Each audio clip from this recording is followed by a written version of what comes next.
পারফরমেন্সের আলোকেই যাচ্ছে। সোফার তিনি তার পারফরমেন্স দিয়ে তাকে নিজেকে যে জায়গায় নিয়ে যেতে পেরেছেন, অ্যান্ড তার যে adjustability in different format of cricket, পাকিস্তানের বিপক্ষে তার রেকর্ড, সব কিছু মিলিয়ে তিনি যাচ্ছেন, এটা একটা। আর আপনি যেটা বলেছেন যে সরাসরি যাচ্ছে সে ব্যাপারটার ব্যাপারে যে আমাকে প্রশ্ন করেছেন, তো এখানে আমাকে একটু আগের কিছু কথা বলতে হবে।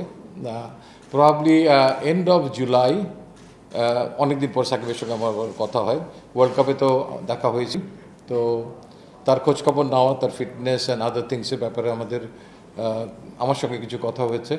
দেন আই থিঙ্ক 6-7 তারিখের দিকে আরও ফার্ম কথা হয়, বিকজ